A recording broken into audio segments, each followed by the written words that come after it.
ધોરાજીમાં ફરી પોસ્ટર યુદ્ધ સર્જાયો છે। ધોરાજીમાં નગરપાલિકા સંચાલિત જનતા ગાર્ડન બહાર પોસ્ટર લગાવવામાં આવ્યા છે, જેમાં પૂર્વ ધારાસભ્ય લલિત વસોયાના સમર્થનમાં પોસ્ટર લગાવવામાં આવ્યા છે। પૂર્વ ધારાસભ્ય લલિત વસોયાએ અને તેમની નગરપાલિકાની ટીમ દ્વારા જનતા ગાર્ડનનું સ્વખર્ચે રિનોવેશન કરાવ્યું હોવાનું પોસ્ટરમાં ઉલ્લેખ છે।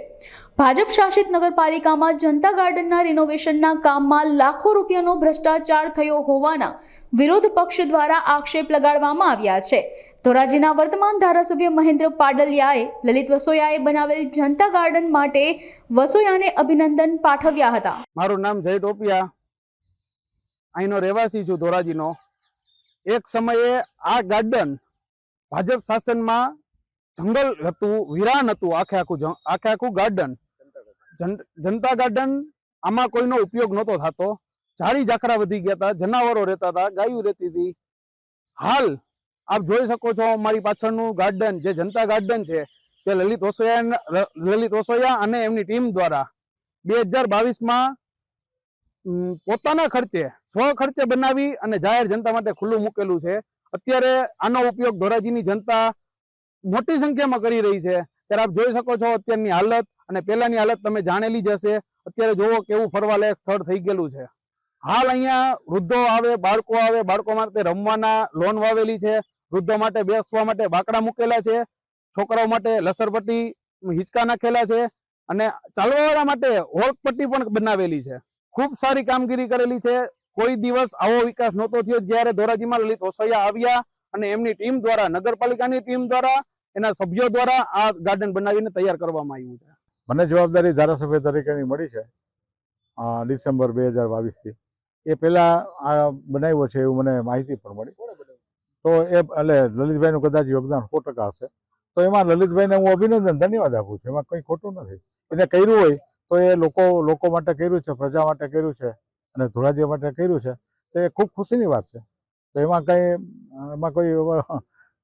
એમાં મને તો એ સારું લાગ્યું કે દરેક જનપ્રતિનિધિ હોય એ પણ 5 વર્ષ ધારાસભામાં નેતૃત્વ કર્યું છે અને ઘણા વિકાસના કામ એના દ્વારા થયા જ હોય। તો એ પોતે વ્યક્તિગત રીતે એમાં ઇન્વોલ્વ હોય એનું અને પોતે એમાં આગળ આવી અને ફાળા દ્વારા આ ગાર્ડન વિકસાયું હોય તો ખરેખર આનંદની વાત છે। એમાં કંઈ ખોટું નથી।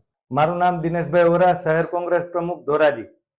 2017 પહેલા ધોરાજી નગરપાલિકામાં ભારતીય જનતા પાર્ટીનું શાસન હતું, ત્યારે જનતા ગાર્ડનની અંદર આશરે 65 લાખથી પણ વધુ રકમનો ખર્ચ કરવામાં આવ્યો હતો, છતાં પણ જનતા ગાર્ડન ખંડેર હાલતમાં હતો।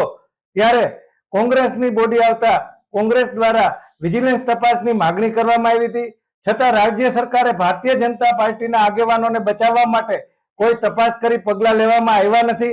ત્યારબાદ ધોરાજીના તત્કાલીન ધારાસભ્ય લલિતભાઈ વસોયા અને એમની ટીમ દ્વારા 1 પણ રૂપિયાનો ખર્ચ નગરપાલિકામાં ઉધાર્યા વગર સ્વખર્ચે આ ગાર્ડનને નંદનવન બનાવવામાં આવ્યો છે અને આ ગાર્ડનની અંદર હાલના ધારાસભ્ય ફોટો સેશન કરવા માટે પહોંચી જાય છે, જે શરમજનક બાબત કહેવાય। આજરોજ અમોને માહિતી મળેલ છે કે આજરોજ ધોરાજી જનતા ગાર્ડનની અંદર ફોટો સેશન, એક વૃક્ષ માં કે નામ જેવા કાર્યક્રમો આપવામાં આવે છે। ખરેખર જો જનતા ગાર્ડનની અંદર સુવિધાઓ વધારવી હોય તો એ બાબતે કાર્યક્રમ કરવા જોઈએ, કાર્યક્રમ આપવા જોઈએ અને કામગીરી કરવી જોઈએ। મુખ્ય હેતુ એ જ છે કે ભારતીય જનતા પાર્ટીના આગેવાનો અને ચૂંટાયેલા પ્રતિનિધિઓએ લાજવાને બદલે ગાજે છે જે નીતિ અખત્યાર કરી છે છોડી દેવી જોઈએ અને શરમ અનુભવવી જોઈએ કે ખરેખર આ બગીચો જ્યારે નગરપાલિકાની અંદર ભાજપનું શાસન હતું ત્યારે ભ્રષ્ટાચાર થયો છે, એ ભ્રષ્ટાચારની સામે તપાસ થવી જોઈએ અને પગલાં લેવા જોઈએ।